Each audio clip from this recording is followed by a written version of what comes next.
Hello दोस्तों, आपका एक बार फिर स्वागत है एमजी जॉन स्पीक्स में और आप देख रहे हैं एमजी जॉन स्पीक शो। आज हम बात करेंगे रिया चक्रवर्ती और उसके परिवार के बारे में। आप जानते ही हैं रिया चक्रवर्ती एक्यूज्ड नंबर 1 है केस में।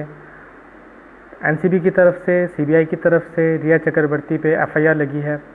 ईडी भी उनसे फ्रॉड एंगल पे, जो फाइनेंशियल फ्रॉड चल रहा है उनके अगेंस्ट, उसकी भी पूछताछ ईडी कर रही है और ईडी को कई सारे सबूत हाथ लगे हैं जिसके सारे सबूत उन्होंने एनसीबी और सीबीआई को हैंड ओवर किए हैं। ईडी ने ही पूछताछ की और रिया चक्रवर्ती का ड्रग एंगल निकल के सामने आया। रिया ने 2 फ़ोन अपने ईडी को दिए थे, लेकिन तीसरा फ़ोन एनसीबी ने उनका सीज़ किया उनके घर से, जो उन्होंने अपने घर में छुपा के रखा था।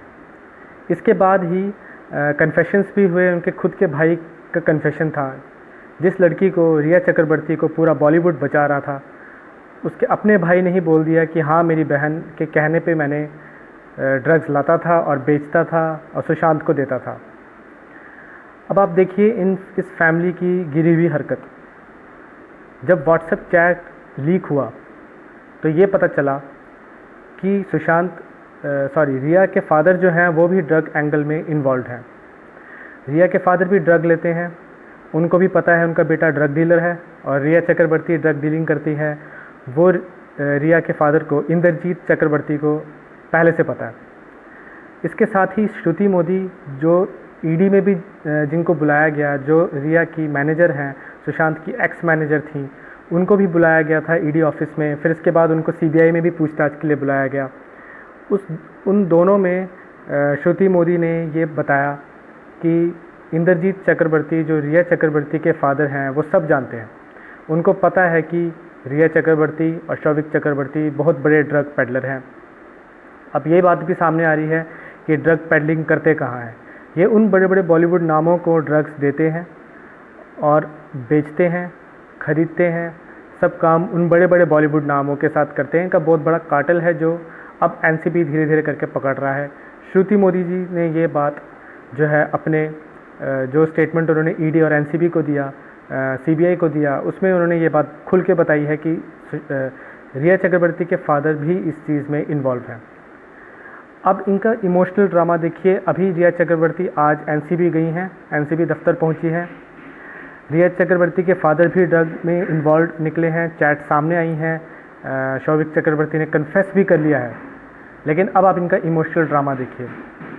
जब रिया चक्रवर्ती एनसीबी के दफ्तर जा रही थी तो उनके वकील ने कहा कि प्यार के लिए अगर जेल जाना भी पड़े तो भी ठीक है।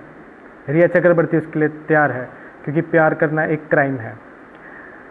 इसके साथ उनके फादर ने इंडिया के पूरे लोगों को, पूरी जनता को कॉन्ग्रेचुलेशंस बोला और कहा कि सभी को मैं मुबारकबाद देता हूं कि हमारी मिडिल क्लास फैमिली को आप लोगों ने डिमोलिश कर दिया।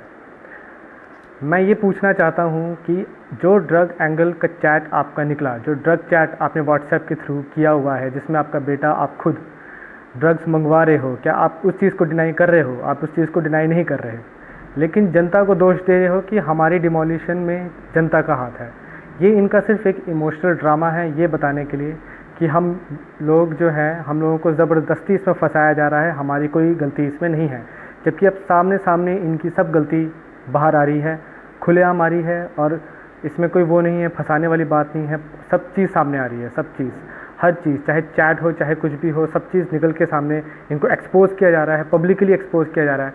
लेकिन ये लोग इमोशनली ऐसा ड्रामा कर रहे हैं सोसाइटी में, ये दिखा रहे हैं कि हमें जो है फंसाया जा रहा है। कल को हमारे माइंड में एक पॉइंट रहे कि कहीं हमने रिया चक्रवर्ती की फैमिली को डिमोलिश तो नहीं किया। ये इतने बड़े ड्रामेबाज लोग हैं, ये डिनाई नहीं कर पा रहे हैं कि हमने ड्रग नहीं लिया, लेकिन हाँ, ये इमोशनल ड्रामा खेलना नहीं छोड़ रहे हैं ताकि लोगों के मन में सिंपैथी हो कि कहीं इनके साथ ज़्यादती तो नहीं हो रही है।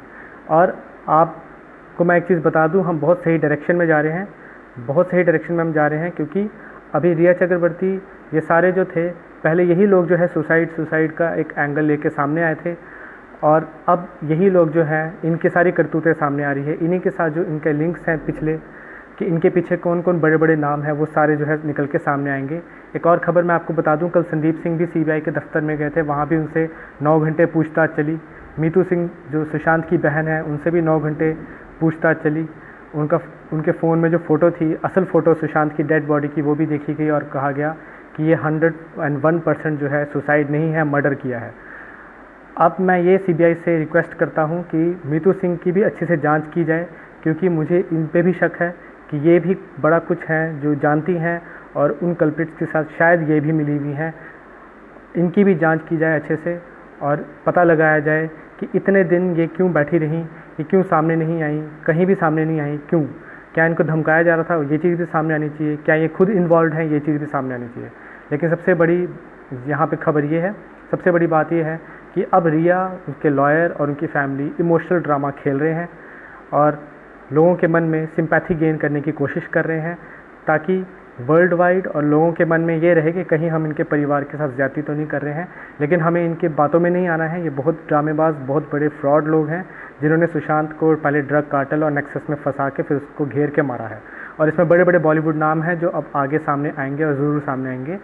आगे ही मैं आपको ऐसे ही अपडेट करता रहूँगा। धन्यवाद।